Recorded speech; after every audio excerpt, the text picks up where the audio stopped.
Hi எல்லாருக்கும் வணக்கம். இன்னைக்கு நம்ம என்ன பார்க்க போறோம்னா ஒரு மீன் வறுவல் எப்படி செய்யலாம்னு தான் பார்க்கலாம். இந்த மாதிரி ஒரு டைம் நீங்கள் மீன் வறுத்து பாருங்க, சூப்பராக வருங்க.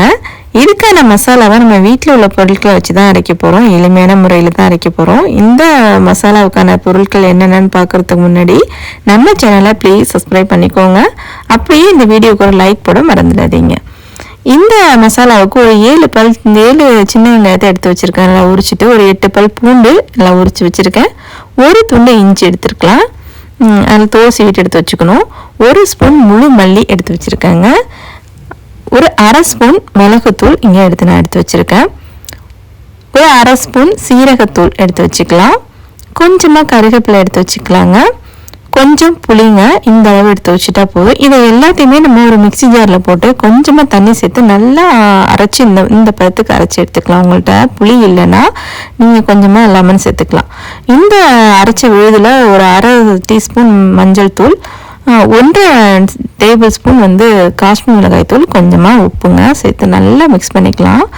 காஷ்மீர் மிளகாய் தூள் எதுக்கு சேர்க்குறோன்னா அந்த கலருக்காக தான் சேர்க்குறோம்.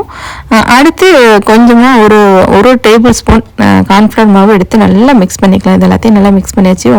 அடுத்து இதில் கொஞ்சமாக ஆயில் சேர்த்துக்கலாங்க. ஆயில் சேர்த்து நல்லா மிக்ஸ் பண்ணிக்கலாம். உங்கள்கிட்ட கார்ன்ஃப்ளவர் மாவு இல்லைன்னா நீங்கள் அரிசி மாவு சேர்த்துக்கலாங்க.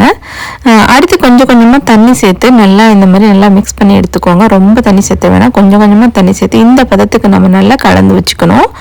ரொம்ப தண்ணியாகவும் இருக்க வேணாம், ரொம்ப திக்காகவும் இருக்க வேணாம். இந்த பதத்துக்கு நல்லா கலந்து வச்சுக்கணுங்க. இப்போ நம்ம நல்லா சுத்தம் பண்ணி வச்சுருக்க மீனில் இந்த மாதிரி கொஞ்சம் கொஞ்சமாக ஒவ்வொரு மீன் பீஸாக எடுத்து பொறுமையாக இந்த மாதிரி இந்த மசாலாவை எடுத்து எல்லா இடத்துலையும் படுற மாதிரி நல்லா தடவி வச்சுக்கணுங்க.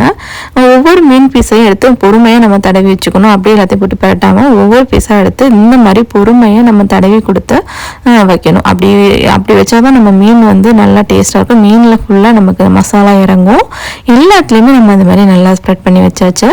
இதை நம்ம ஒரு மினிமம் 1/2 மணி நேரம் இந்த மசாலாவில் இந்த மீன் ஊறணுங்க. அதுக்கு மேலே நம்ம எவ்வளோ நேரம்னாச்சும் ஊற வைக்கலாம். நான் இங்கே 1 ஹவர் நல்லா மசாலாவில் ஊற வச்சுட்டேன். நீங்களும் 1 ஹவர் ஊற வச்சிங்கன்னா நல்லாயிருக்கும். அட்லீஸ்ட் 1/2 மணி நேரமாவது ஊற வைங்க. ஊற வச்சதும் அதுக்கப்புறம் நல்லா கடாயில் எண்ணெய் சூடானதும் நம்ம இந்த மாதிரி ஃபிஷ்ஷை போட்டு நல்லா வறுக்கணும்.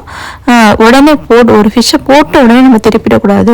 1 நிமிஷம் நல்லா வெயிட் பண்ணிவிட்டு அதுக்கப்புறம் திருப்பினீங்கன்னா அந்த மசாலா உதிராமல் இருக்கும் நமக்கு. அது மாதிரி நம்ம மசாலா கலந்துலையும் அப்போ கொஞ்சமாக ஆயில் சேர்த்தோம் இல்லைங்களா, அப்படி அந்த ஆயில் சேர்க்கறதுனாலையும் இந்த கார்ன்ஃப்ளவர் மாவு போடுறதுனாலையும் நமக்கு மசாலா எண்ணெயில் உதிராமல் வருங்க. அதுதான் அதோட சீக்ரெட்டு. இந்த மாதிரி ஒவ்வொரு ஃபிஷ்ஷையும் நம்ம இந்த மாதிரி இதை நல்லா வறுத்து எடுத்துக்கலாம். சூப்பராக பார்த்து பாருங்களேன் எப்படி இருக்குன்னு. சூப்பராக வந்திருக்கா மீன் வறுவல். பார்த்தாலே சாப்பிடணும் போல இருக்கு இல்லைங்களா? நீங்களும் இதே டைப்பில் இதே மாதிரில செஞ்சிங்கன்னா சூப்பரான மீன் வறுவல் நமக்கு கிடைச்சிடுங்க. இந்த மீன் வறுவலை நல்லா சுடு சாதத்தோடு வச்சு நல்லா மீன் குழம்பு வச்சு சாப்பிட்டோன்னா அவ்வளோ டேஸ்ட்டாக இருக்குங்க. நீங்கள் வீட்டில் மறக்காமல் இதே மாதிரி ட்ரை பண்ணி பாருங்கள். எப்படி வந்துச்சுன்னு எனக்கு கமெண்ட்ஸ் பண்ணுங்கள். நம்ம வீடியோ பிடிச்சிருந்துச்சுன்னா நம்ம வீடியோக்கு ஒரு லைக் போட மறந்துடாதீங்க. ப்ளீஸ் ஒரு லைக் போடுங்க.